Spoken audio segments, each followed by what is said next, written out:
का पहला भाग है इंट इफेक्टर।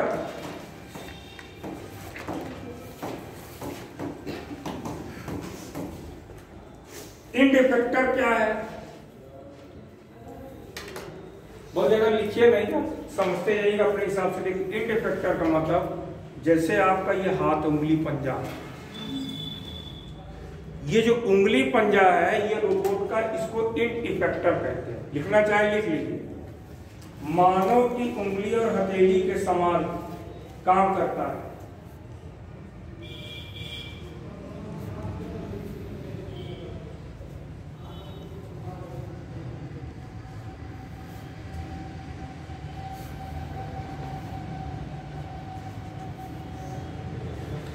दूसरा क्या है? दूसरा भाग जो रोबोट का होता है वो मैनिपुलेटर। ये जानते हैं कैसे काम करता है? जो आपका हाथ करता है, आर्म, हाथ के समान ये कार्य करता है मैनिपुलेटर।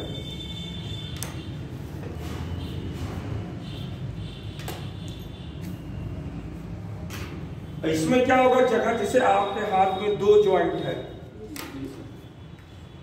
इसमें कई ज्वाइंट हो सकते हैं मैनिपुलेटर में, ठीक है। तो मैनिपुलेटर क्या है? ये हाथ की तरह काम करता है, ये उंगली और पंजे की तरह कह सकते हैं काम करता है। उसके बाद जो अगला इसका भाग होगा वो है लोकोमोशन डिवाइस। लोकोमोशन डिवाइस तीसरा जो पार्ट होगा वो है लोकोमोशन डिवाइस। ये क्या होता है? ये गति प्रदान करता है, ये हमारे पैर की तरह काम करता है। लोकोमोशन डिवाइस ये हमारे पैर की तरह काम करता है।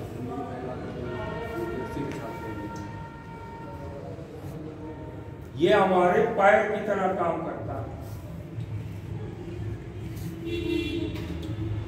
अब इसमें सबसे बड़ी चीज जो होती है, इसका अगला भाग वो है कंट्रोलर। कंट्रोलर कंट्रोलर क्या होता है?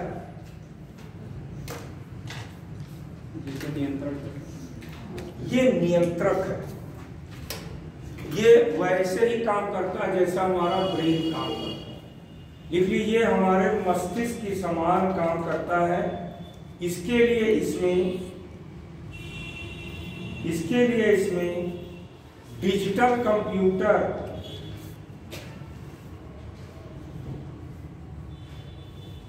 संवेदकों, डिजिटल कंप्यूटर होते हैं जो संवेदकों से सूचना को प्राप्त कर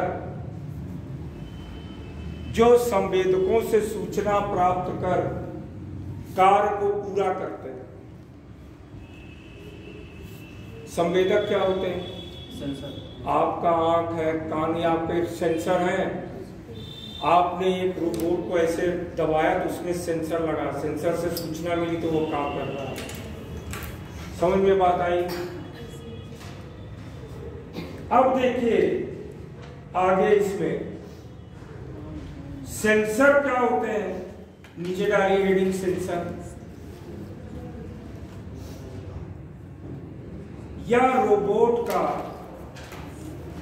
सर्वाधिक महत्वपूर्ण अंग है जिसके द्वारा रोबोट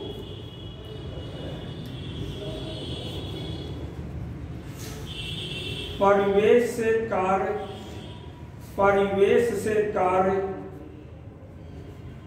करने से संबंधित सूचनाओं को प्राप्त करता है।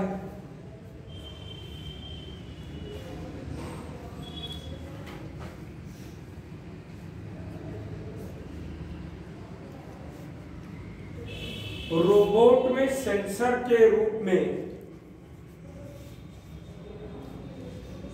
कैमरा या ध्वनि संवेदक या थर्मामीटर संवेदक या थर्मामीटर संवेदक का उपयोग किया जाता है।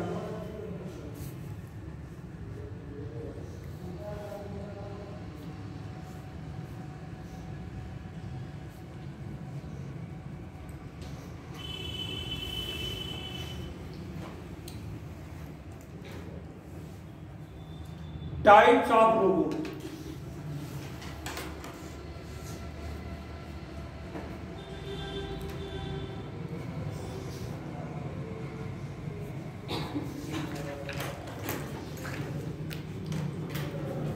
परिचालन और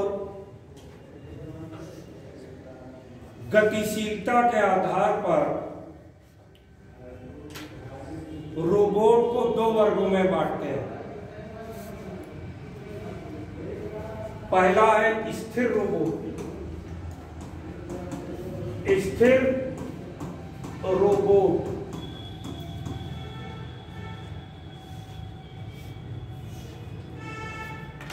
स्थिर रोबोट। अब देखिए जो स्थिर रोबोट है, स्थिर रोबोट है, इसमें आते हैं औद्योगिक जो एक जगह पर रह के काम करते हैं। स्टेबल रोबोट यानी औद्योगिक में लिख लीजिए, जैसे औद्योगिक रोबोट, स्थिर रोबोट। हाँ, औद्योगिक रोबोट, असेंबली लाइन रोबोट, जैसे देखिए मशीनें होती एक लाइन में, एक लाइन से चीजों को जोड़ दी जा रही, असेंबली लाइन रोबोट। दूसरा ये चलायमान रोबोट या मोबाइल रोबोट।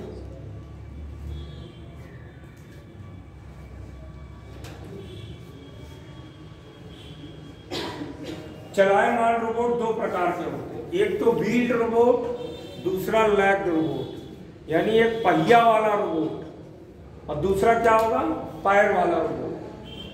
पहला हुआ व्हील्ड रोबोट, पहिया वाला रोबोट, दूसरा लेग्ड रोबोट।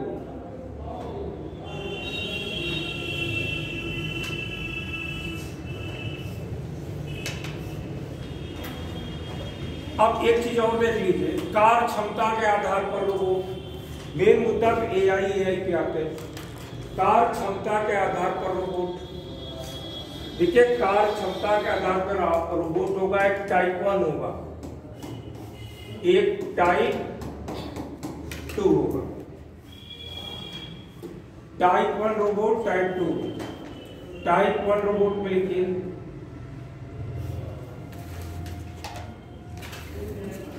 कि इसमें ऐसे रोबोट आते हैं जो मानव की तुलना में बेहतर कार्यकुशलता, जो मानव की तुलना में बेहतर कार्यकुशलता को प्रदर्शित करते हैं।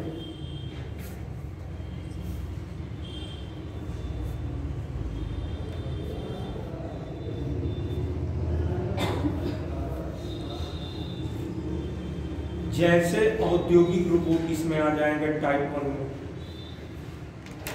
दूसरा देखिए टाइप 1, टाइप 2। इस श्रेणी में ऐसे रोबोट आते हैं जिनकी कार्यकुशलता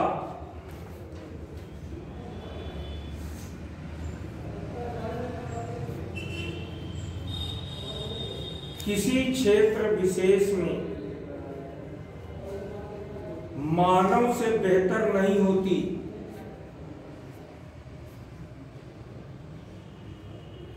लेकिन उस क्षेत्र से जुड़े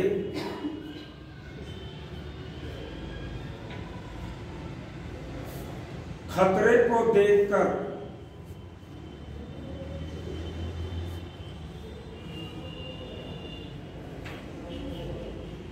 रोबोट का प्रयोग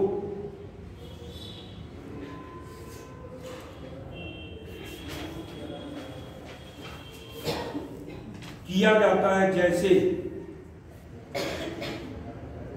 जैसे ज्वालामुखी का अध्ययन। अब ज्वालामुखी का अध्ययन है तो आदमी करेगा तो खतरा है, कार्य कुशलता उसकी उतनी अच्छी नहीं है। जैसे ज्वालामुखी का अध्ययन, अंतरिक्ष अन्वेषण,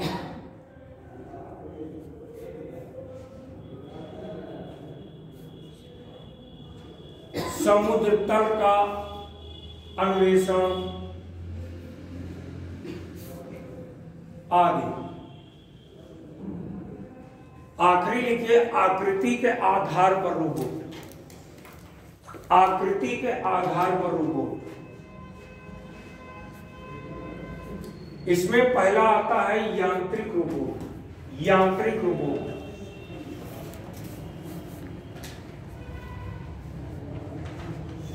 पहला है यांत्रिक रोबोट।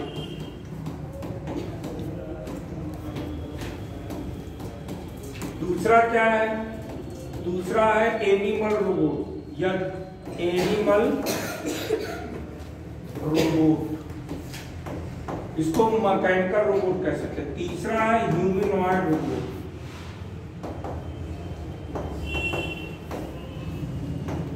मुद्दा आजकल ये ह्यूमनॉइड रोबोट का, ह्यूमनॉइड रोबोट।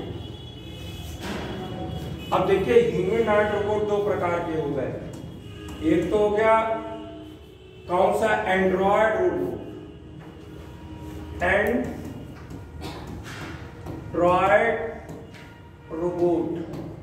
दूसरा हो गया गाइनॉइड रोबोट। मतलब समझ रहे हैं? गाइनॉइड रोबोट, ये रोबोट होगा मेल, ये होगा फीमेल। ये मेल है, ये क्या है? फीमेल है। अब देखिए इन रोबोट में जब आप कंट्रोलर के, जो कंट्रोलर है, कंट्रोलर में समय के साथ एआई में परिवर्तन होता जा रहा है। तो आप इसको यहां रोकते हैं, पहले एआई को समझते हैं। तो रीडिंग डालिए पहले एआई है क्या?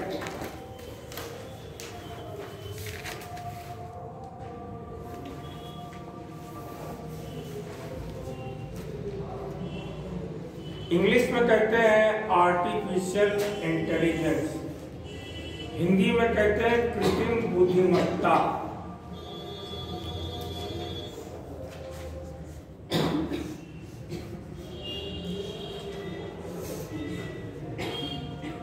यह एक प्रकार की हाईटेक कंप्यूटर प्रोग्रामिंग है।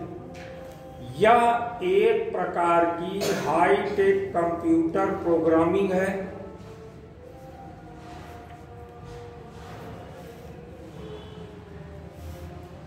जो इंसानों के समान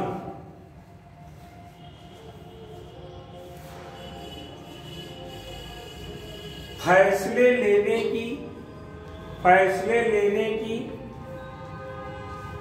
कार्य को पूरा करने की क्षमता रखती है।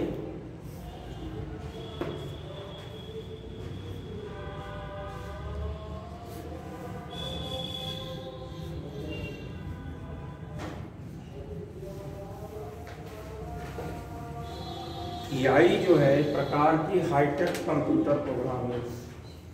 अब एआई को 3 वर्गों में बांटा गया है। लिखिए एआई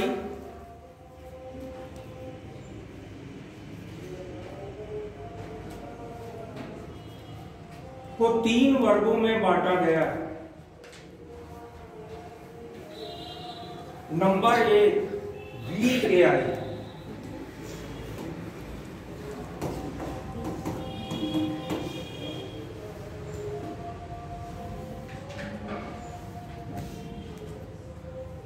वर्तमान में हम वीक एआई का उपयोग कर रहे हैं।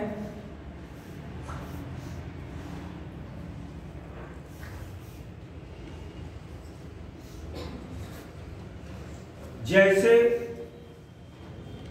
आंकड़ों का विश्लेषण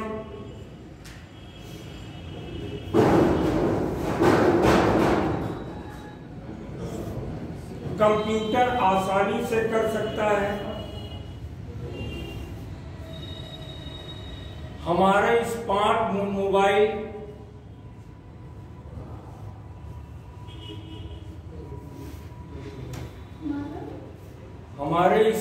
मोबाइल जो कि वीक एआई से लैस हैं,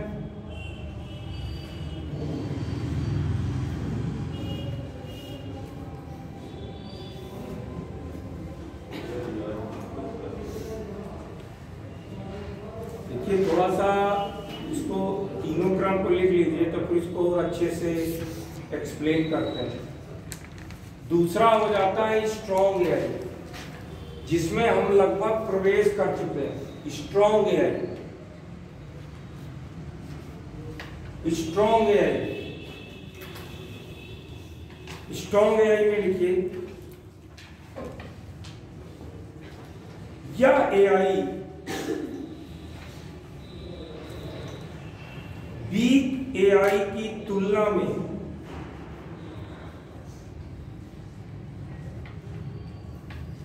और अच्छे से काम करता है।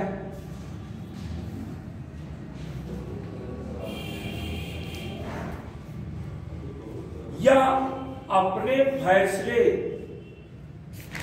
स्वयं ले सकता है।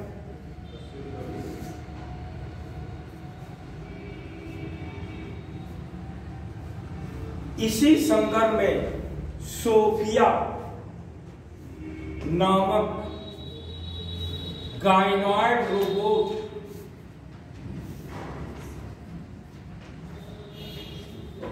का विकास किया गया।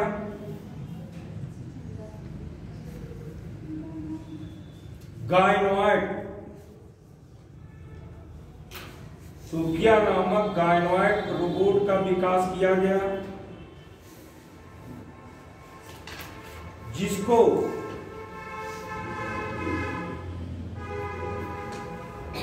अरब में नागरिकता भी मिली है।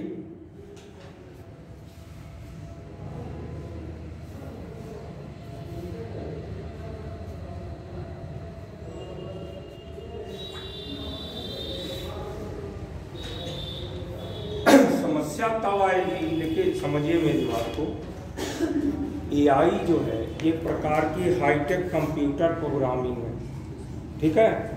अभी आप क्या कर रहे हो, जैसे कि मान लीजिए मैंने आपको बीच में काल बार बोला है कि मान लीजिए कि कोई एग्जाम हो रहा है,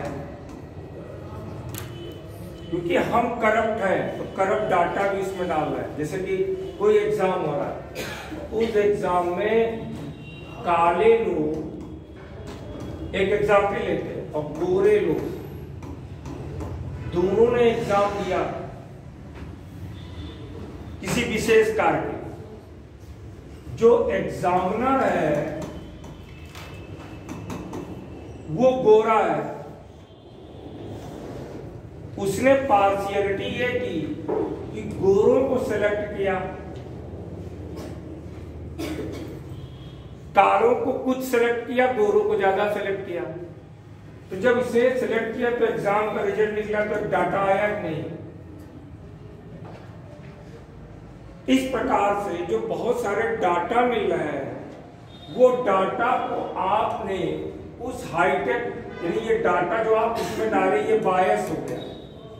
बायस का मतलब, बायस का मतलब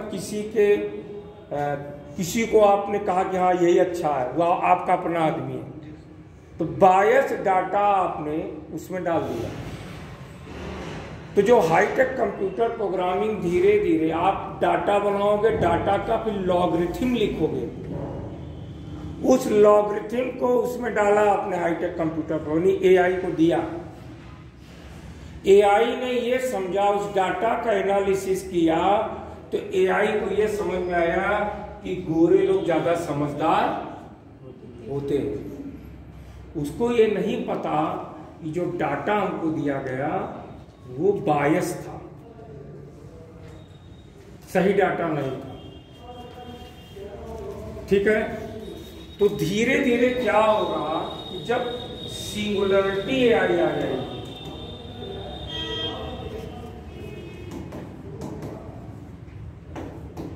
जब सिंगुलरिटी एआई आ जाएगी, अभी तो आप डाटा जनरेट कर रहे हो, उसका लॉगरिथम लिख रहे हो और उस एआई को दे रहे हो, उस लॉगरिथम के अनुसार वो एआई काम कर रहा है। एक समय आएगा कि जब स्थिति ये बनेगी कि जो एआई होगा वो पुराने डाटा के हिसाब से अपना लॉगरिथम लिखने लगेगा, उसको आपकी जरूरत नहीं रहेगी। समझ रहे हैं? सिंगुलरिटी एआई का मतलब वो सब कुछ सारा काम कर सकता है, आपसे कई गुना तेज काम करेगा। जैसे कि मैंने कई बार कहा कि आपका माइंड 120 बिट पर सेकंड काम करता है, एआई का माइंड बिलियन बिट पर सेकंड काम करेगा। और जब एआई का माइंड बिलियन बिट पर सेकंड काम करेगा तो इस धरती के सारे लोग मिल करके उनका दिमाग उतना तेज नहीं काम कर सकता जितना एआई का काम करेगा। वो अपने फैसले स्वयं लेने लगेगा। फायदे तो बहुत है एआई से। एजुकेशन में जैसे आपने एआई को मेडिकल रिकॉर्ड दिया किसी व्यक्ति का, वो मेडिकल रिकॉर्ड से बता देगा कि इसको ये बीमारी है या यह होने वाली बीमारी है, क्योंकि हमारे माइंड में सारा डाटा तो रहता नहीं, कुछ डिलीट हो जाता है। उसके पास एक बार डाटा डाल दिया तो हमेशा पड़ा रहेगा। अब आपने आप जैसे हो, आप पूरी तरह से ईमानदार नहीं हो। आपने एआई को तैयार क्यों कर रहे हो? अपने लाभ के लिए।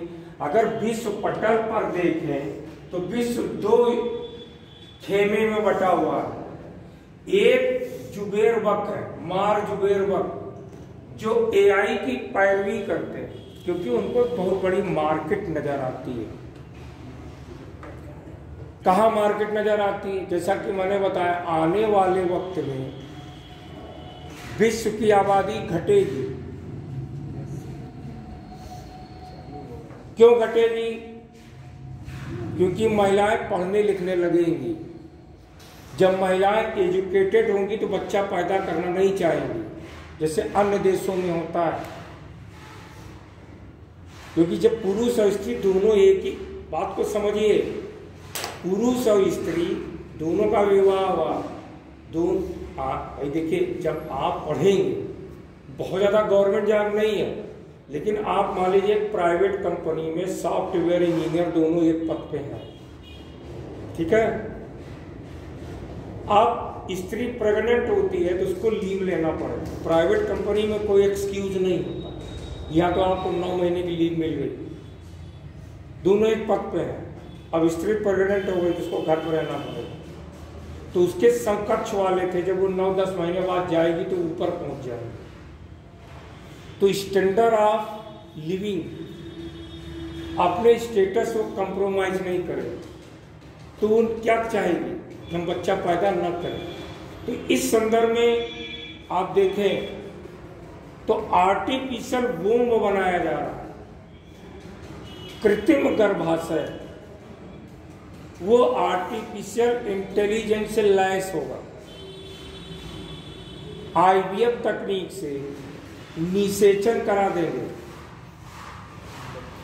कराने के बाद उस कृत्रिम गर्भाशय में वो बच्चा पलेगा।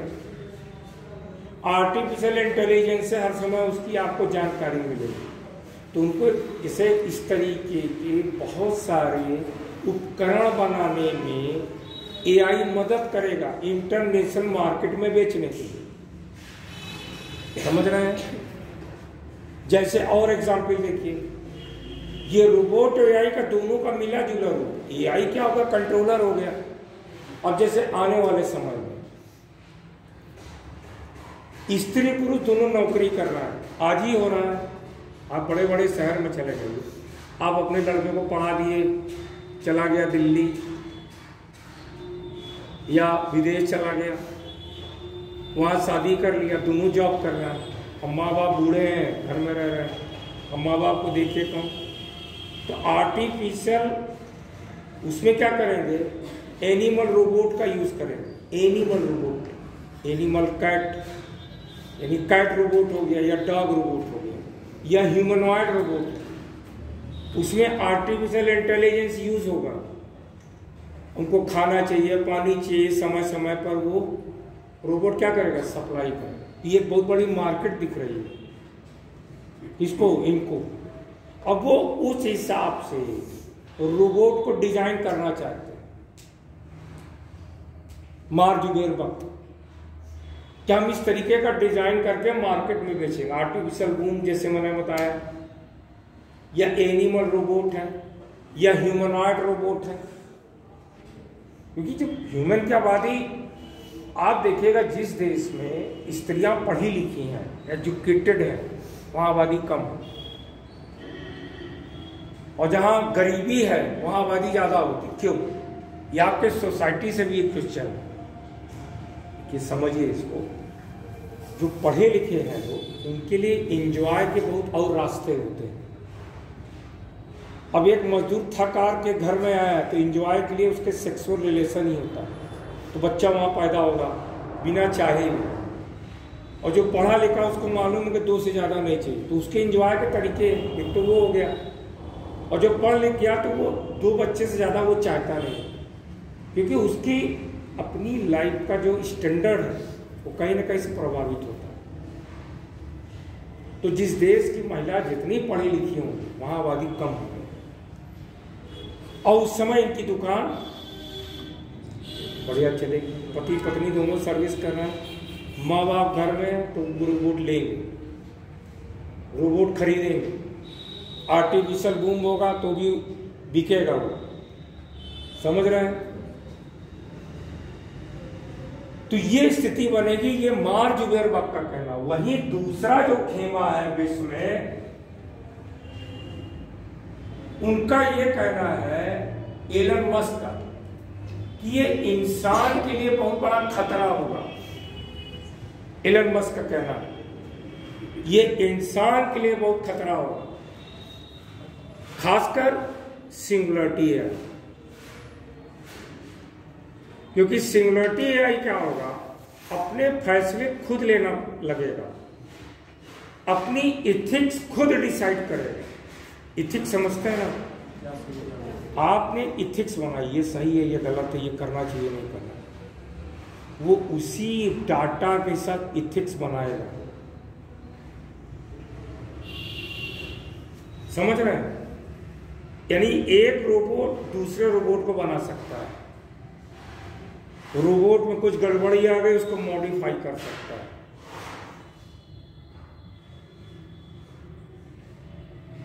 रोबोट मॉडिफाई कर सकता है अपने आप को, और उसकी स्थिति यह हो सकती है कि उसका माइंड ऐसे काम कर रहा है। आपके सामने जब सिंगुलरिटी रोबोट आएगा, उसकी एक्टिविटी देखेंगे तो आपको समझ नहीं आएगा। जैसे आज बंदर के सामने एक्टिविटी करे, बंदर को समझ में नहीं आता, क्योंकि बंदर का दिमाग उतना, हम सब बंदर से ही तो आए हैं। वो हमसे आया लेकिन वो हमसे आगे निकल जाएगा। आप जो सोचेंगे इसके पहले वो सोच लेगा। यानी स्थिति हो सकती है कि या तो मानव खत्म हो जाए या तो वो मानव को अपना गुलाम बना दे। उसके दिमाग में आया, किसी ने कहा या किसी रोबोट ने उसे कहा, भाई ये सुपर रोबोट, उसने काम करने के लिए अपने छोटे रोबोट को बनाया। कहा यहाँ पे जो कुछ है सब कैल्शियम का उपयोग करके ये आइटम बनाता। तो आप उस एआई में अभी हम सारा डाटा डाल रहे हैं, ह्यूमन के जीन का भी, चिंपैंजी का जीन का भी, सबका डाटा जा रहा है। आपके डीएनए और चिंपैंजी के डीएनए में बहुत अंतर नहीं है, तो उसको लगे कोई खास नहीं है। आपके बॉडी में हड्डी में कैल्शियम है तो आपको काट पीट करके कैल्शियम निकाल दूंगा। एक मानव से कहेंगे थोड़ी ना ऐसा करेगा। आप उसको बना रहे हो अपने फायदे के लिए। फायदा क्या है? एजुकेशन में जबरदस्त फायदा है, आप देख रहे हैं। मेडिकल में फायदा है, लॉन्ग डिस्टेंस सर्जरी हो रही है, एक आदमी दूर बैठा है, रोबोट से सर्जरी कर रहा है। फिर अगर रोबोटिक टेक्नोलॉजी मान लीजिए आज के परिवेश में आगे बढ़ती है, रोबोट के साथ AI तकनीक आगे बढ़ती है, तो सबसे बड़ी समस्या अगर हम आज देखें, बहुत आगे सिंगटी रोबोट बनना जाए, जब AI आना शुरू हुआ था तो ये कहा गया था कि पहले ब्लू कॉलर की जॉब जाएगी। ब्लू कॉलर का मतलब जो चपरासी होते हैं, हो गया उल्टा, पहले व्हाइट कॉलर की जॉब गई, जो क्लर्क।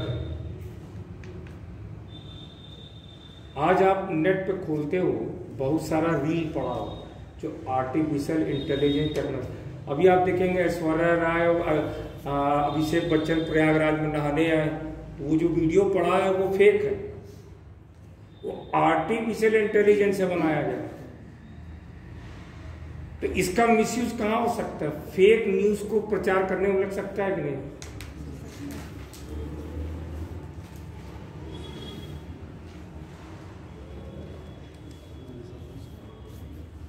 दूसरा, नौकरी बैंक कहाँ जाएगी? फेक न्यूज आते हैं वो भी इससे यूज करके बनाते, वो फेक न्यूज बना दे। आपको लगेगा आज तक में दिखा रहा ये हुआ, कई बार देखिए ओल्ड पेंशन स्कीम लागू, जबकि ऐसा नहीं हुआ। दिखाएगा उसमें ऐश्वर्या राय नहा रही है कुंभ में, अभिषेक बच्चन के साथ नहा रही है, फेक न्यूज है।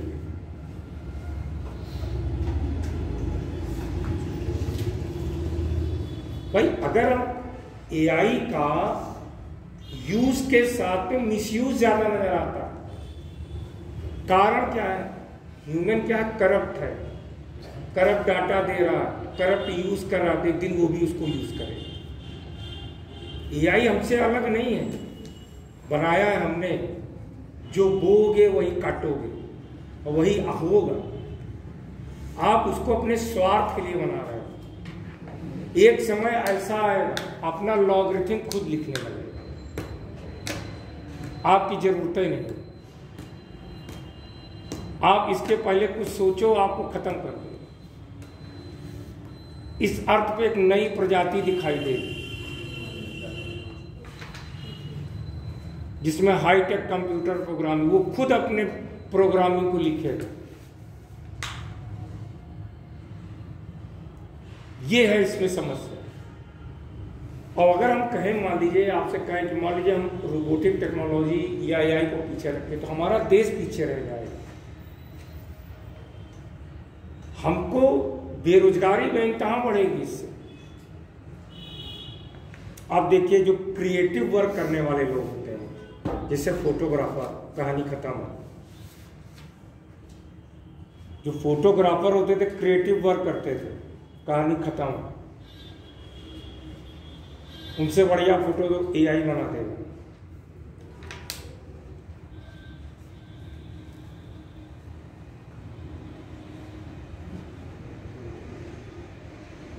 फैक्ट्रियों में देख लीजिए, जबरदस्त रोबोट का यूज हो रहा है। तो सबसे बड़ी समस्या भारत के संदर्भ में देखें तो रोबोटिक टेक्नोलॉजी और AI के साथ में बेरोजगारी जबरदस्त बढ़ेगी। लेकिन अगर हमको आज विश्व के साथ चलना है, AI के साथ में हमको बेरोजगारी को ध्यान में रखते हुए दोनों में डिवाइड करना पड़ेगा। कुछ ऐसे कार्य जो मनुष्य कराए, कुछ ऐसे कार्य जो जोखिम वाले कार्य, उसके लिए हम AI और रोबोट का यूज करें। तो कुछ चीजें लिख लीजिए।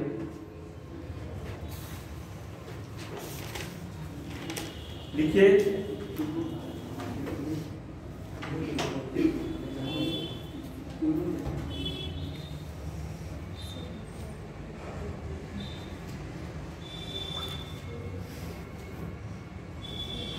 AI के निम्नलिखित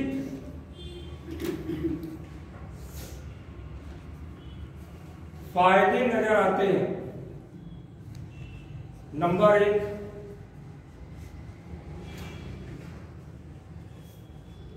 शिक्षा प्रणाली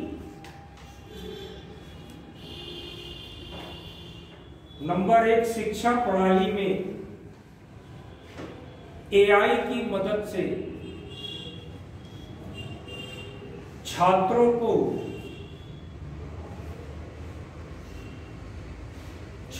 तक ज्ञान पहुंचाया जा सकता है। नंबर 2, चिकित्सा विज्ञान में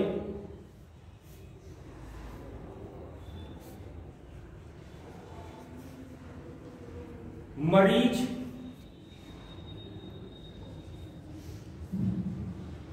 के रोगों का इलाज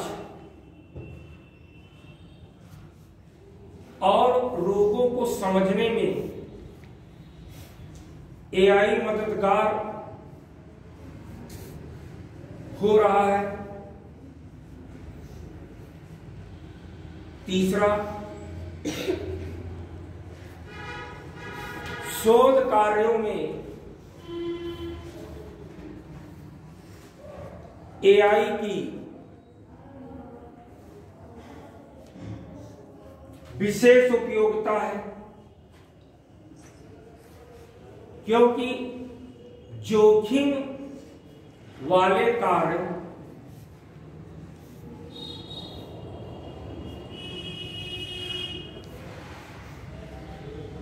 स्ट्रॉन्ग एआई वाले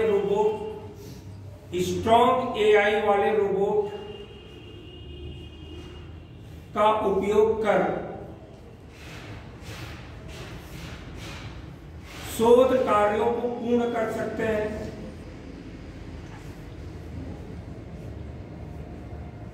नेक्स्ट, रोबोट का प्रयोग कर पूर्ण कर सकते हैं। नेक्स्ट,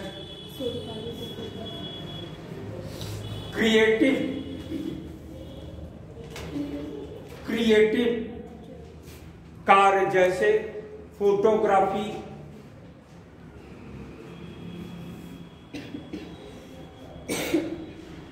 पदार्थों की डिजाइनिंग जैसे कार्यों को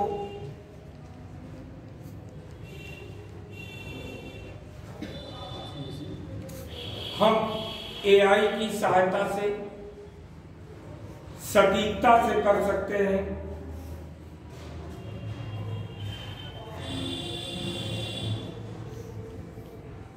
ज्ञान के क्षेत्र में एआई वरदान है। आगे लिखिए, वेदर फोरकास्टिंग यानी मौसम की जानकारी, वेदर फोरकास्टिंग में भी एआई का विशेष योगदान होगा।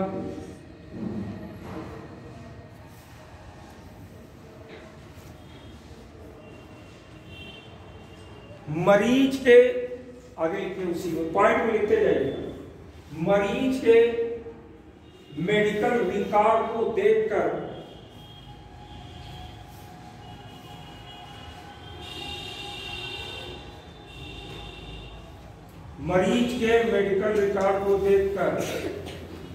मरीज को कौन सी बीमारी हो सकती है,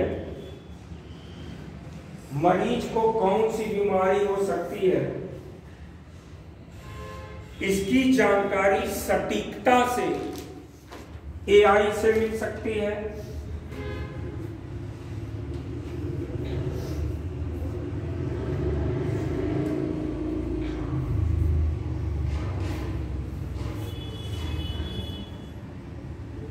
अब हेडिंग डालिए, एआई कैसे काम करता है।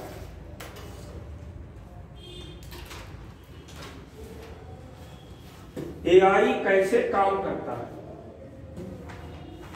सबसे पहले हम एआई को डाटा या आंकड़ा देते हैं या फीड करते हैं। आंकड़ा देते हैं या आंकड़ा फीड करते हैं। हमने जो आंकड़ा दिया या जो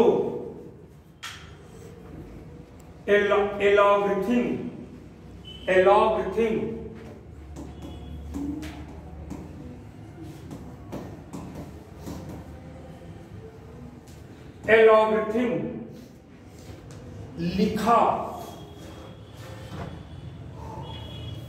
उसी के आधार पर एआई हमें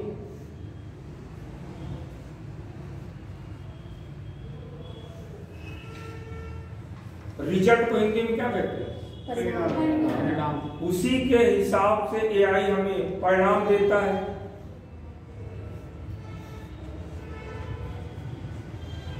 इसलिए इस एआई का दुरुपयोग भी हो सकता है।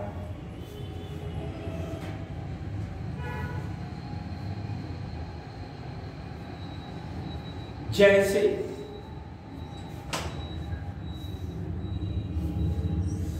यदि डाटा में ही बायस के कुछ ट्रेंड हों, बायस के कुछ ट्रेंड हों,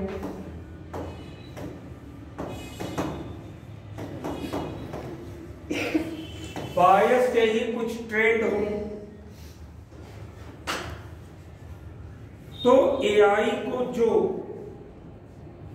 तो एआई से जो आउटपुट आएगा वह भी बायस होगा। इनपुट बायस, बात समझ रहे हैं? देखिए ये एआई है, ये एआई है। आपने रोबोट में एआई को इंस्टॉल किया है, इसको इनपुट दे रहे हैं क्या? बायस। बायस का मतलब गलत डाटा दे रहे हैं, मतलब जो हो रहा है, जैसे मैंने बताया काला गोरा वाला, तो इसको इनपुट दे रहे हैं बायस, तो आउटपुट भी तो भैया बायस ही आएगा। आगे लिखिए, बायस होगा।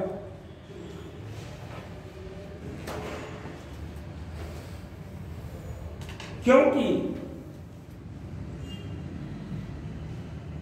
एआई को ये नहीं पता है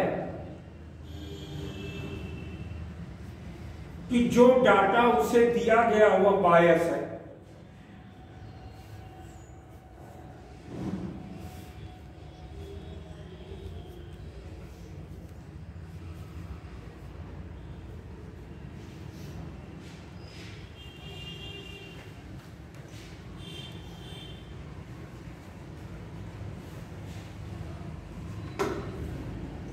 वर्तमान में हम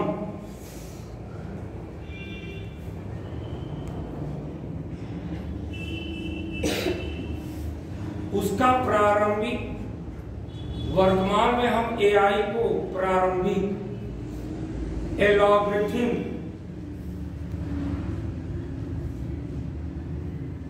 वर्तमान में एआई का प्रारंभिक एलॉगरिथम लिख रहे हैं।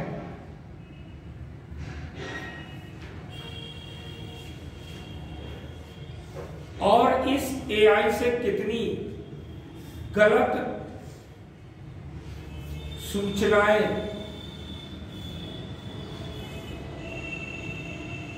फैलाई जा रही हैं।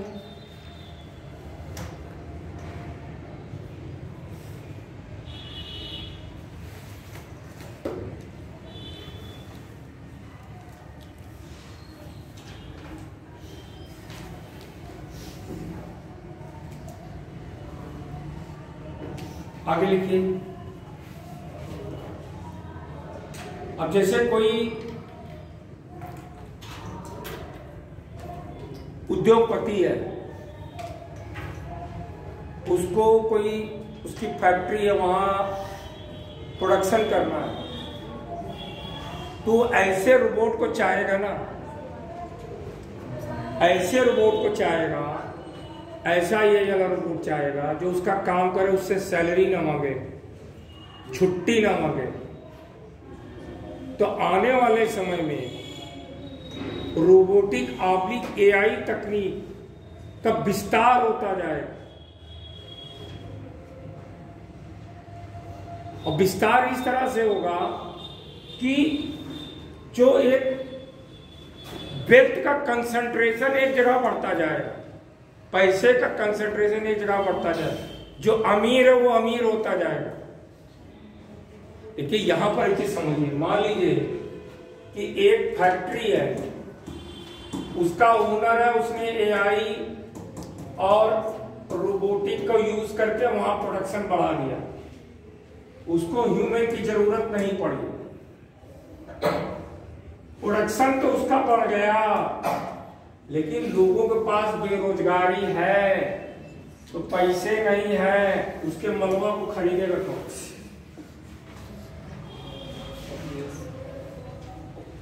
तो पूरे देश की इकोनॉमी ध्वस्त नहीं हो जाएगी। तो अगला हेडिंग डालिए,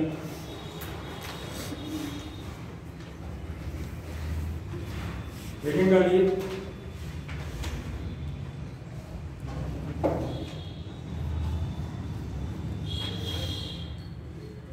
औद्योगिक स्तर पर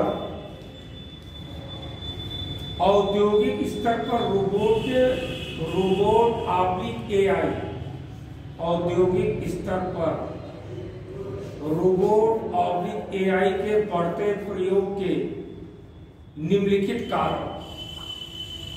औद्योगिक क्षेत्र में इसके निम्नलिखित कारण क्या क्या है, देखिए। पहला, अगर रोबोट का प्रयोग करेंगे औद्योगिक क्षेत्र में तो पहले इसके फायदे बताते हैं, फिर आगे बढ़ते हैं। पहला देखिए, उत्पादन में वृद्धि होगी।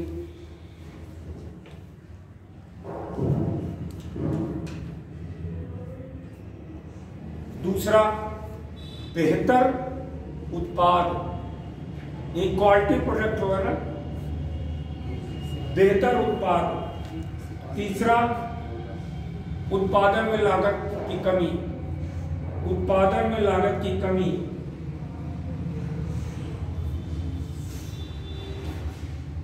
अगला पॉइंट, यह प्रतिकूल परिस्थितियों में कार्य करने में सक्षम।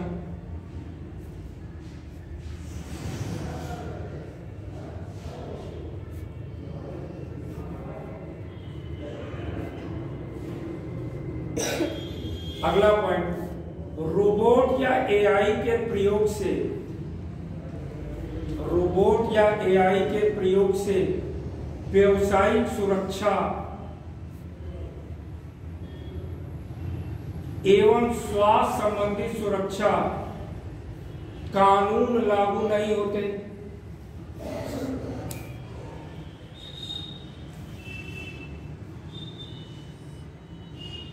बात समझ रहे हैं? आदमी काम करेगा तो तमाम कानून लागू होगा, वो छुट्टी नहीं मांगेगा, चाहे जब तक काम कराओ उससे। ये तब तक काम करा सकते हैं जब तक स्ट्रॉन्ग एआई है, और जब सिमुलरिटी एआई हो जाएगा तो आपकी पहुंच से बाहर हो जाएगा। इसकी कोई चार्जिंग भी तो होगी कि इसका जो बैटरी बैकअप जैसे गाड़ियों में होता है, गैस। आप ये समझिए वो सेल्फ कॉन्शियस हो गया। मेरी बात समझिए, ये पॉइंट समझना बहुत जरूरी है। अभी तो वो सेल्फ कॉन्शियस नहीं है, आप जैसे नचा रहे हो वो नच रहा है। जैसे आप पढ़ते हो ना कि हमारे यहाँ क्या है, बार बार कहते हैं आत्मा निकल गई, आत्मा निकल गई, आत्मा मर गई, आत्मा चली गई। ऐसा कुछ नहीं होता है। आत्मा नहीं, आत्मा अनंत है, आत्मा ही ब्रह्म है। अगर आप इसको अपने अध्यात्म समझे, आत्मा ही ब्रह्म है, चेतना हम है, आत्मा नहीं है। मर गए तो हमारे में से कोई चीज निकल गई, जो दिखाते ना निकल गई चली गई, ऐसा कुछ नहीं होता। आत्मा अनंत होती है, आत्मा ही ब्रह्म होता है। हमारे में चेतना अलग हो जाती है। तो जैसे हम में चेतना है ना, एक बैक्टीरिया होता है, बैक्टीरिया में चेतना कैसे आती है? 2/3 में डिवाइड हो रहा है, केमिकल है उसके अंदर। अब इसको समझिएगा तब समझ में आएगा, बाबाओं को नहीं समझ में आता। उसके अंदर केमिकल है, तो बायोलॉजिकल एक्टिविटी से चेतना आ रही, तो यही स्थिति तो आप लाएंगे ना उसमें अपने आप कुत्ते में भी चेतना है, बैक्टीरिया में भी चेतना है, एक कीड़ा है तो उसमें भी चेतना है, वो अपना डिसीजन खुद ले रहा है, यही स्थिति उसमें आ जाएगी। सेल्फ कॉन्शियस हो गया। अब आपको उसकी जरूरत नहीं है, उसको आपकी जरूरत नहीं पड़ेगी। कुत्ता आपसे समझदार नहीं है, आप सबसे समझदार हो। आपने धीरे धीरे उसको आपसे 1000 गुना ज्यादा समझदार उसको बना दिया। तो आप ये सोचो, आप जो सोच सकते हो, जो समझ सकते हो, उससे कहीं ज्यादा वो सोचे। आपका माइंड 120 बिट काम करता है, बिट पर सेकंड, उसका बिलियन बिट पर सेकंड काम करता है, आपके पहुंच से बाहर हो गया। आपने सोचा अच्छा इसको इसे पकड़ते हैं, उसको पहले से मालूम है कि हमको किस तरह से ये ट्रैप कर सकता है, कि हमारी बैटरी निकाल देगा, वो अपने आप को चार्ज भी करना जानता है, वो अपने जैसा दूसरा बना भी सकता है, आप उसको बना सकते हो, तो वो अपने आप को अपने से ज्यादा अच्छे को बना सकता है, जैसे रोबोट मूवी में दिखाया है। सारा खेल तो दिमाग का है। आज तो आप जो एंड्रॉयड ले रखे हो, आप कुछ भी डालते हो तो उसमें समझ में आ जाता है उसको। अब इसी को डेवलप करते जाओ, एक तो रोबोट बना दो, रोबोट में उसको लगा दो। भाई आज जानते हैं आप क्या होता है कि जैसे एक का हाथ कट गया तो प्रोस्थेटिक लिम्ब लगा देते हैं, तो उससे जो इलेक्ट्रॉन की जो सूचना है वो नर्वस सिस्टम से होते हुए तक उससे जाएगी। यानी जो जैविक संवेदना है वो विद्युत संवेदना में बदल जाती है, इलेक्ट्रिक सेंसर में बदल जाए, तो वो सेल्फ कॉन्शियस हो चुका है। अब उसका कुछ नहीं उखाड़ सकते आप, वो आपको खत्म कर सकता है, वो अपने जैसे करोड़ों बना सकता है। उसको करना क्या, मटेरियल इकट्ठा करना है, बना देगा। सेल्फ कॉन्शियस हो गया, जैसे बैक्टीरिया सेल्फ कॉन्शियस, वो सेल्फ कॉन्शियस हो जाएगा। और ज्यादा नहीं, 25-50 साल में देखिए। लिखिए आगे।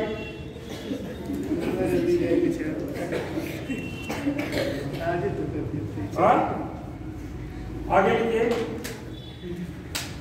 रोबोट ऑब्लिक एआई का प्रयोग लंबी अवधि में मानव श्रम के अपेक्षा सस्ता होता है।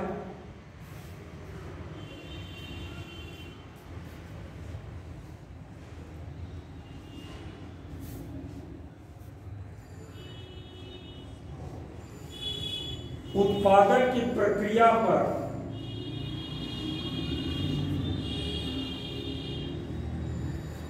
उच्च स्तरीय प्रबंधन, उत्पादन की प्रक्रिया पर उच्च स्तरीय प्रबंधन लागू किए जा सकते हैं।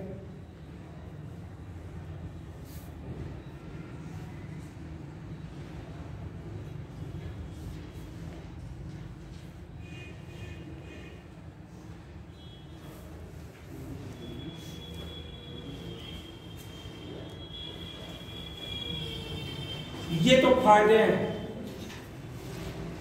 अब अगर आगे बात करें, इसमें जो चीजें निकल के आ रही है, औद्योगिक क्षेत्र में रोबोट से जुड़े मुद्दे, हेडिंग डालिए, औद्योगिक क्षेत्र में रोबोट ऑब्लिक एआई से जुड़े मुद्दे।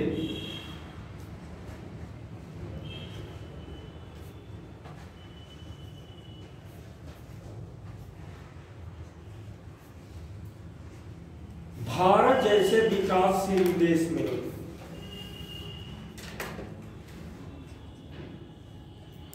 अत्यधिक रोबोट के उपयोग से, अत्यधिक रोबोट के उपयोग से भारत जैसे विकासशील देश में अत्यधिक रोबोट ऑब्लिक एआई के उपयोग से बेरोजगारी,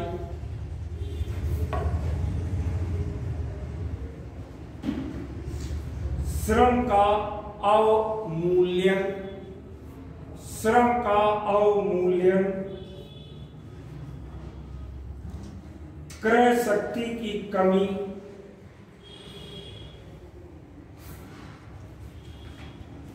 तथा अर्थव्यवस्था का विकास दर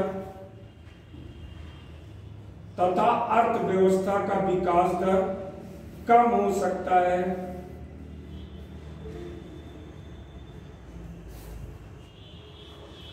आर्थिक मंदी के कारण संपूर्ण उद्योग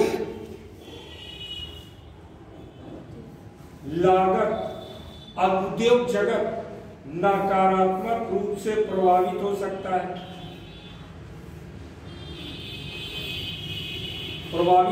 है, नेक्स्ट पैरा से लिखिए भाई, अगर हम एआई या रोबोट का उपयोग करेंगे औद्योगिक क्षेत्र में तो ये समस्या आएगी, और नहीं करेंगे तो भी समस्या है। अगला पॉइंट लिखिए, यदि प्रतिस्पर्धा के दौर में रोबोट ऑब्लिक एआई का प्रयोग बिल्कुल नहीं किया गया, तब उद्योग रोबोट ऑब्लिक एआई के लाभों से वंचित रह जाएगा।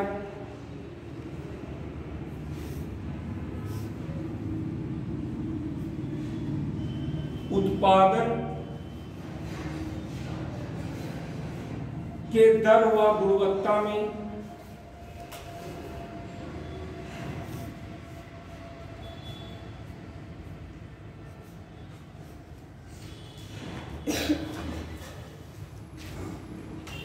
कमी होगी, दर व गुणवत्ता में कमी होगी, लागत मूल्य में वृद्धि होगी,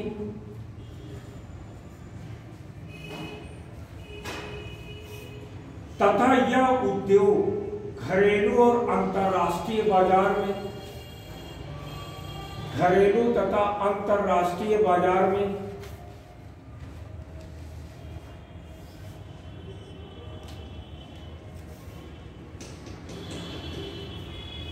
पिछड़ जाएगा।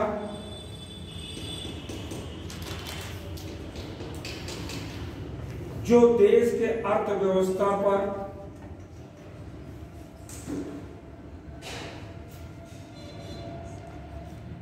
नकारात्मक प्रभाव लाएगा।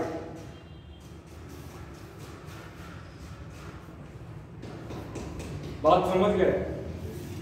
यूज करें तो मुश्किल, ना यूज करें तो मुश्किल। अब इसका रास्ता क्या है? लास्ट वाला लिखो। देखिए, औद्योगिक क्षेत्रों में, नेक्स्ट प्रश्न लिखिए, औद्योगिक क्षेत्रों में मानव रोबोट सह-अस्तित्व के नियम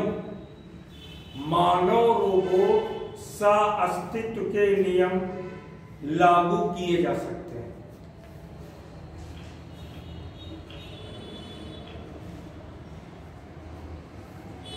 उद्योग जगत में रचनात्मक कार्य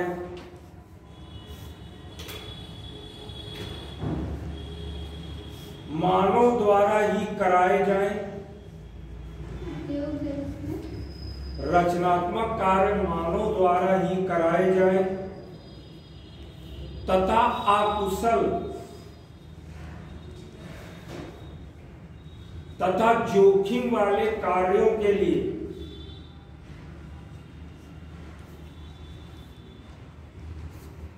रोबोट का प्रयोग किया जाए।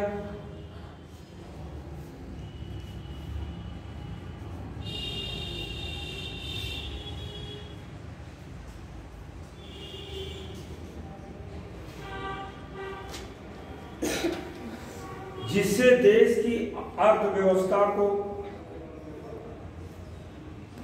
बल मिलेगा।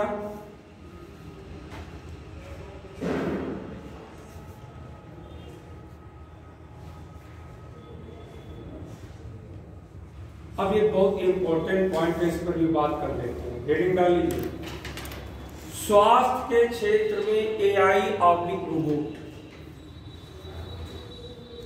AI/रोबोट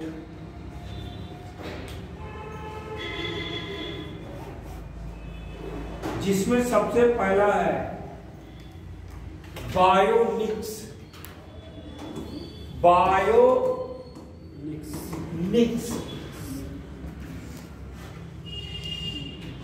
पहले तो ये समझते हैं कि ये बायोनिक्स का मतलब क्या होता है।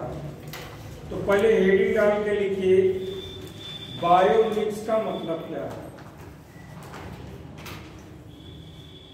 देखिए, विज्ञान की एक ऐसी शाखा जिसमें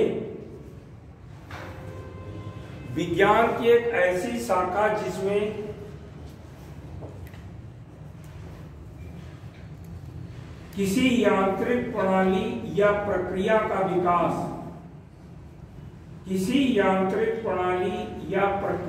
विकास, जैविक संरचना या जैविक प्रणाली से प्राप्त प्रेरणा के आधार पर किया जाता है। जैसे नंबर 1, रोबोटिक प्रोस्थेटिक्स।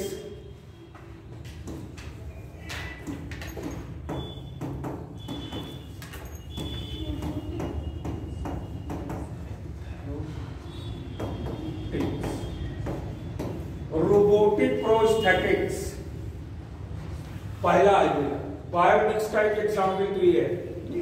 दूसरा लिखे रोबोटिक आर्थोटिक्स।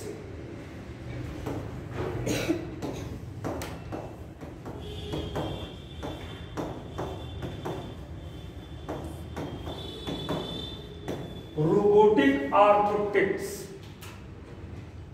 अब इसको समझ लीजिए, ये होता क्या है। रोबोट AI से लैस यानी ऐसा बनाया गया। अब देखिए, इसमें पहले रोबोटिक प्रोस्थेटिक्स, जैसे किसी का कटा हाथ है, जोड़ा। बायोनिक्स क्या कहता है? जैविक संवेदना लिखा है ना मैंने, लिखिए इसमें रोबोटिक प्रोस्थेटिक्स में लिखिए। इसका प्रयोग कटे हुए हाथ और पैर के स्थान पर किया जाता है। इसका प्रयोग कटे हुए हाथ या पैर के स्थान पर किया जाता है।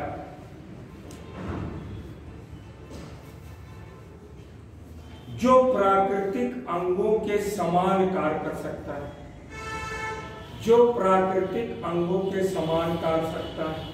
कार्य कर सकता है।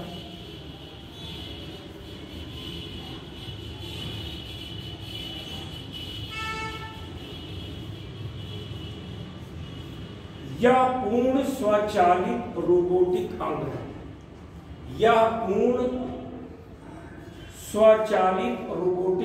है।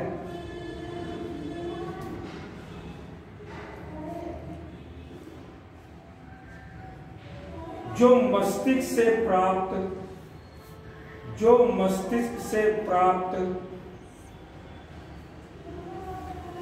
तंत्रिका संकेतों को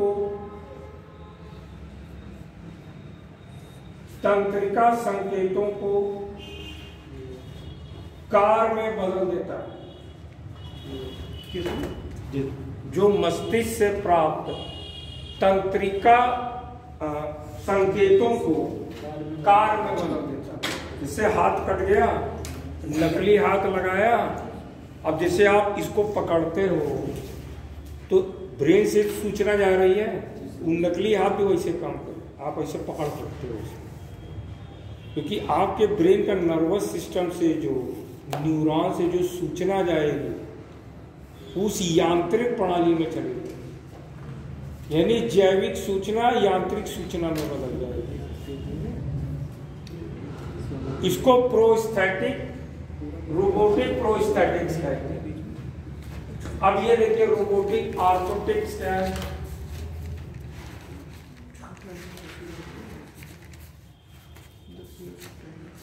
अब इसमें कोई अंग कटा नहीं है, लकवा मार गया, पोलियो से आधा हिस्सा खराब हो गया, तो जैसे कवच नहीं चढ़ा देते, प्रोस्थेटिक आर्थोटिक्स का मतलब उस पर कवच चढ़ा देंगे, तो कवच चढ़ाएंगे तो ब्रेन से जो तंत्रिका कोशिका से सूचना प्राप्त कर वो कार्य करेगा। इसको प्रोस्थेटिक आर्थोटिक्स कहते हैं।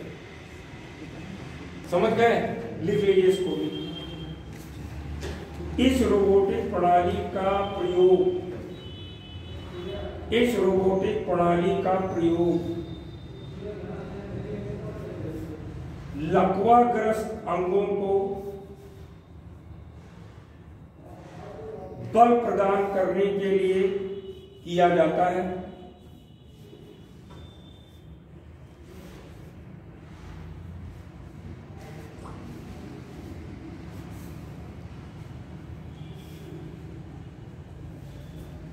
इसे प्रभावित अंगों पर कवच के भांति लगाया जाता है।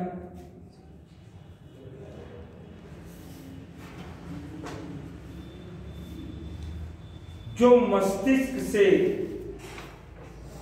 तंत्रिका संकेतों को प्राप्त कर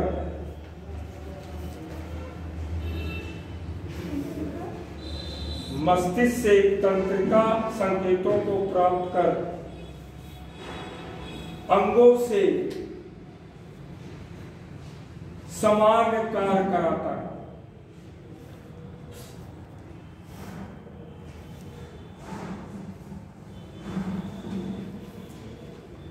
नेक्स्ट आइए रोबोटिक सर्जरी।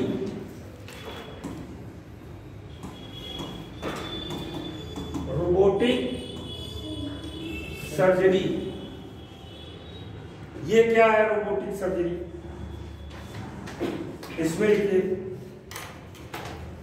रोबोटिक सर्जरी का प्रयोग मुख्य रूप से जानते कहां करते हैं? रोबोटिक से ज्यादातर मस्तिष्क में करते हैं। लिख लीजिए, रोबोटिक सर्जरी का प्रयोग मुख्य रूप से मस्तिष्क शल्य क्रिया के लिए किया जाता है।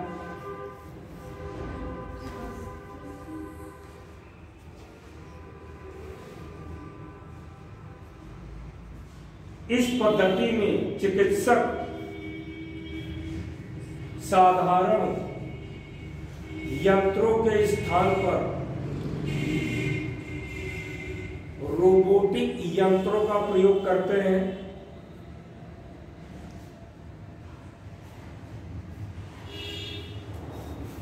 क्योंकि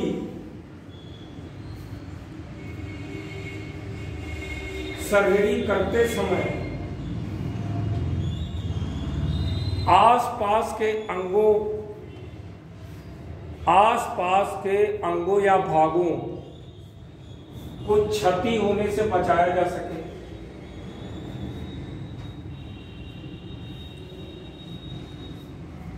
साथ आसपास के अंगों या भागों को क्षतिग्रस्त होने से बचाया जा सके, संक्रमण के खतरे को कम किया जा सके, संक्रमण के खतरे को कम किया जा सके। अब एडिट डाल लीजिए, long distance surgery. Long distance surgery,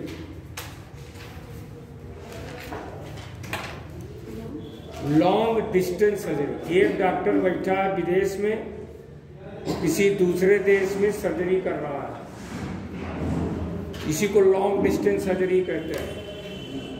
कि ब्रेन की सर्जरी में रोबोटिक ज़्यादा क्यों यूज़ करते हैं? क्योंकि ब्रेन में जो वायरिंग है बहुत कॉम्प्लिकेटेड है। हमारे हाथ मोटे मोटे हैं, जो यंत्र लेंगे वो भी बड़े बड़े होंगे।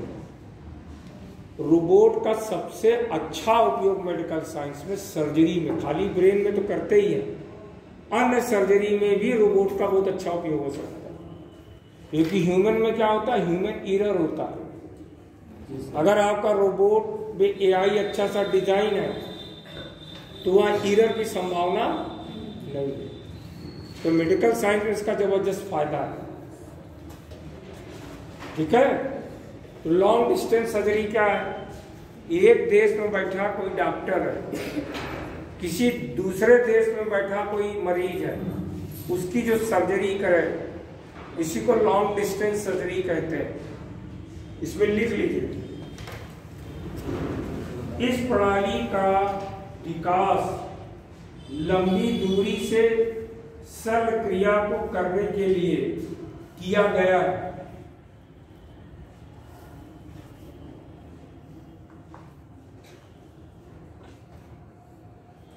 प्रायोगिक तौर पर इस प्रणाली के प्रयोग से हृदय शल्य क्रिया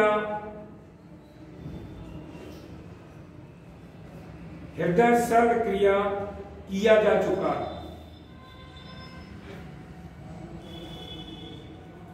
भारत में रोबोटिक सर्जरी का विकास दर, भारत में रोबोटिक सर्जरी का विकास दर मंद है।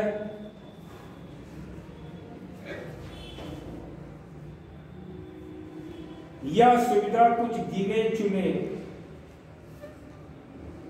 अस्पतालों में मंद है, यानी धीमा है। यह सुविधा कुछ गिने चुने अस्पतालों में उच्च दर पर उपलब्ध है।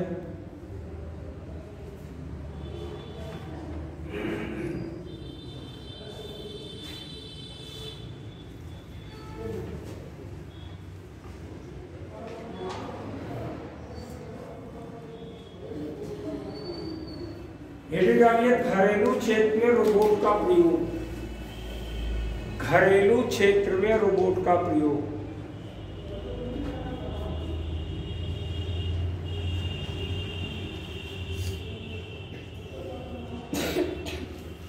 इसमें हेडिंग डालिए खिलौना रोबोट, खिलौना रोबोट या टॉय रोबोट। इस श्रेणी में ऐसे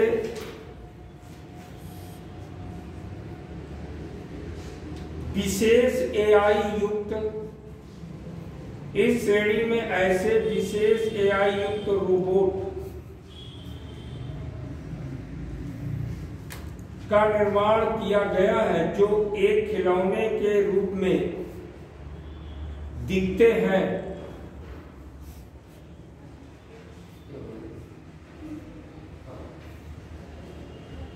लेकिन इनमें कुछ विशिष्ट गुणों को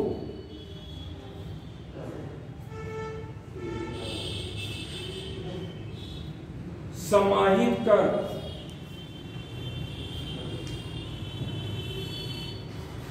सुरक्षा की दृष्टि से उपयोगी बना दिया गया है।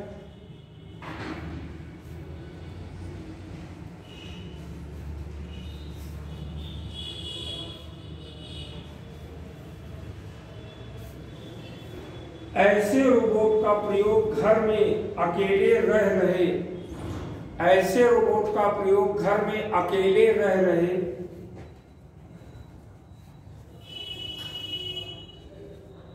बुजुर्गों एवं बच्चों के देखभाल के लिए किया जाता है।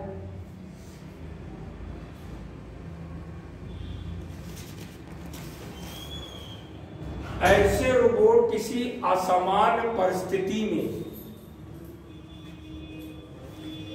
किसी असामान्य परिस्थिति में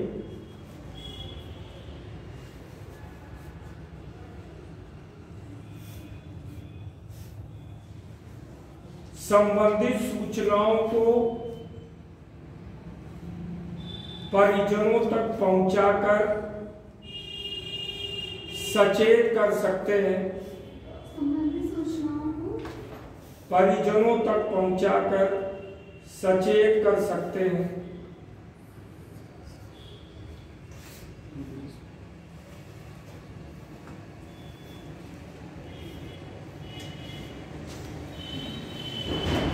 जैसा कि मैंने बताया, समझ रहे? अब इससे मुद्दे भी आएंगे। अगर घर में अगर आप रोबोट यूज करेंगे तो मुद्दे जानते क्या आएंगे? माँ बाप को या छोटे बच्चों को जो रोबोट ह्यूमनॉइड रोबोट होगा ना, आप देखते होंगे उसको पूरा मांस ओस लगा के एकदम फीमेल है तो फीमेल रोबोट की तरह, मेल है तो मेल रोबोट की तरह बना दी। अब बच्चा उसी को अपना मम्मा समझने लगेगा। अब माँ बाप जो बूढ़े होंगे उनका वो इमोशनल अटैचमेंट रोबोट से हो जाएगा, यानी मशीन से इमोशनल अटैचमेंट होगा, जिससे आने वाले समय में क्या होगा? साइकोलॉजिकल प्रॉब्लम शुरू होगी। यानी आदमी का मोहब्बत मशीन से हो गया, जैसा रोबोट मूवी में भी दिखाया। क्योंकि आने वाले समय में क्या होगा, एक आदमी दूसरे आदमी से कम्युनिकेशन ये साथ कम बैठेगा, रोबोट के साथ ज्यादा रहेगा। जैसे फिल्म आप देखते हैं तो रोते हैं, जबकि आपको पता वो एक्टिंग कर रहा है, और रोबोट को पूरा मांस कोस लगा के फीमेल को फीमेल की तरह बना दिया, मेल को मेल की तरह बना दिया। अब आपके सारे काम को कर रहा, क्योंकि उसमें ऐसी प्रोग्रामिंग की गई है। तो एक समय आप भूल जाएंगे कि वो रोबोट है। साइकोलॉजिकली भावनात्मक रूप से आपका जुड़ाव होने लगेगा। बहुत सारी चीजें, समस्या की सारी चीजें नहीं लिखा सकता मैं, तो ये मुद्दे भी सामने आते हैं। और रोबोट का एआई जितना स्ट्रांग होगा उतना ज्यादा आपका भावनात्मक लगाव होगा। कि आने वाले समय में जो एआई ये डेवलप करेंगे उसमें काफी कुछ इमोशंस, ह्यूमन के इमोशन की तरह उसमें भी हाईटेक प्रोग्रामिंग करके इमोशंस भी डालेंगे। समझ रहे हैं ना? तो आने वाले वक्त में जो एआई और रोबोट एक ही चीज है। जैसे जेसीबी है ना, वो एक रोबोट है, उसमें वो बैठ के चला रहा है, तो जो चला रहा है उसके जगह एआई बैठा दीजिएगा। एआई क्या? हाईटेक कंप्यूटर प्रोग्रामिंग है। यानी एक हाईटेक कंप्यूटर प्रोग्रामिंग है, उसमें सब कुछ डाटा पड़ा हुआ है, वैसे काम कर रहा है। लेकिन धीरे धीरे धीरे धीरे समय के साथ सिमुलरिटी आ जाएगा। अभी तो आप डाटा दे और लॉगरिथम लिख रहे हो, खुद लिखने लगेगा, सेल्फ कॉन्शियस हो जाएगा। और जब सेल्फ कॉन्शियस हो जाएगा तो समस्या हो जाएगी सबके लिए। ये है पूरा एआई का मुद्दा। फायदे इसके अनंत है, नुकसान भी जबरदस्त। अभी तो नुकसान नजर नहीं आ रहा। अभी आप जो आईफोन यूज कर रहे हो उसमें काफी हद तक स्ट्रॉन्ग एआई आ गया है। भाई आजकल तो ऐसे फोन आ गए हैं कि आप उसको टच करो तो पे नहीं करेगा, आपका फोन है। दूसरा कोई टच करेगा तो पे करने लगता है, क्योंकि आपका बॉडी का टच उसका अलग है, तो एआई के द्वारा किया गया। आपका स्पर्श जो होगा उसका स्पर्श अलग होता है, उसके सेंसर अलग होंगे, उसका सेंसर रिसीव कर लेगा, उसको प्रैक्टिस करा देते हैं। तो एआई के फायदे भी कई हैं, नुकसान भी कई हैं। क्योंकि हम आज उसको जो डाटा दे रहे हैं वो सही नहीं दे रहे हैं, अपने स्वार्थ के लिए उसको तैयार कर। समझ रहे हैं? तो फिर यहीं तक रखते हैं।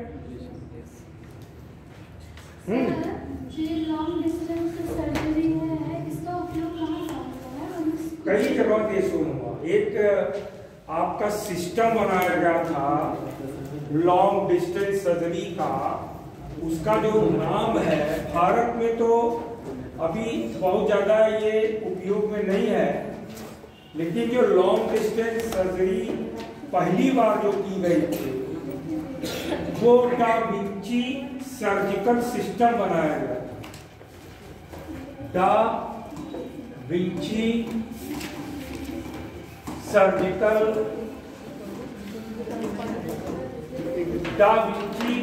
सर्जिकल सिस्टम है।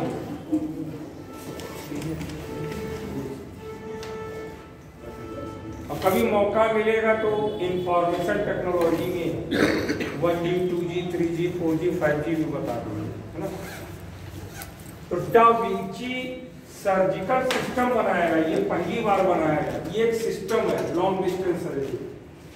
डॉक्टर किसी और देश में बैठा है, डॉक्टर से उसको कनेक्ट कर देंगे, डॉक्टर निर्देश देगा तो ये करेगा सर्जरी।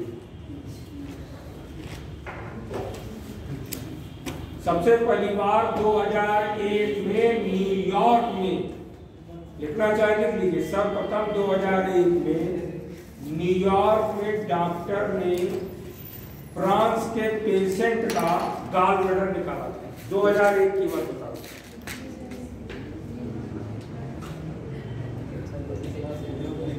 अभी तो बहुत आगे आ गया।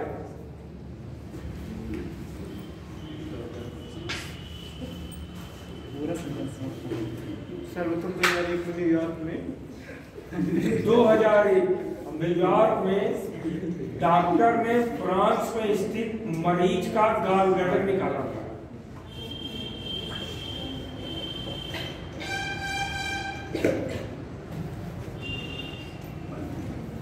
समझ गए? चलिए घर धक्का लगेगा कहीं तो आपको ये चक्रे रहेगी, जगह समझ नहीं था 1G 2G